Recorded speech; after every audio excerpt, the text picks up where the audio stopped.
Public Relations. Edward L. Bernays. 1945. Narrated by Skeptical Waves. Preface. The problem of writing a book on public relations, after having written Crystallizing Public Opinion in 1923 and Propaganda in 1928, I find difficult. In the intervening years, many books covering different phases of the subjects have been published. For the most part, however, these have dealt mainly with the mechanics of public relations, the how to angle, evading or avoiding the broader aspects of the field. Since public relations rests fundamentally on ideas, not on mechanics, this approach presents a distorted picture. This book does not profess to cover all aspects of public relations that have not been comprehensively treated so far. It attempts to do two other things. First, it seeks to show the reader that modern public relations did not spring full-grown out of anybody's brain, that it has its own history, and that it has evolved from earliest times out of the needs of human beings for leadership and integration. Secondly, this book seeks to present through case histories various public relations approaches that have come up in my own experience of nearly 3.5 decades as counsel on public relations. The aim in each case is to let the reader follow the approach and the thought that went into analyzing the public relations program and the conclusions reached. The methods employed in analyzing and solving a public relations problem are indicated. The reader is given the basic principles involved.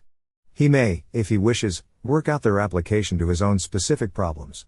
But no attempt is made to describe the mechanics of public relations. The division of this book into two sections, the origins and development of the field and the case histories of approaches to particular public relations problems, will, it is hoped, enable the reader to get a new and broader perspective of the profession.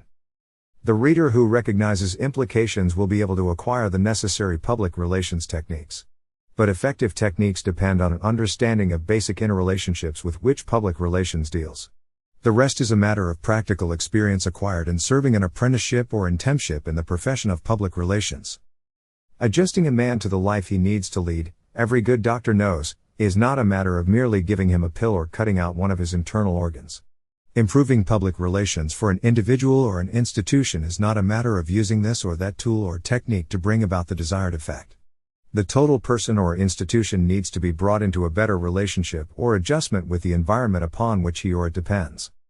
There just is no easy approach or easy solution when dealing with public relations in contemporary society.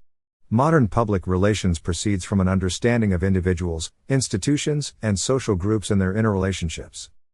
Grateful acknowledgement is due first to my wife and partner, Doris E. Fleischman, who is as much responsible for this book as I am, even though she did not actually write the words, to my associate, Howard Cutler, for his indispensable assistance in preparing the book for the press, to Ann Anderson for typing the manuscript, and to Emily Hatfield, for painstakingly checking the manuscript.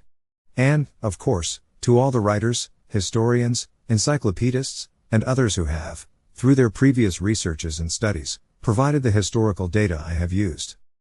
Certain chapters of this book are based on material which has been published previously in various magazines, and I want to thank the publishers who have generously given permission for the adaptation of this material. Specific acknowledgments are made at the beginning of the chapters concerned. Edward L. Bernays.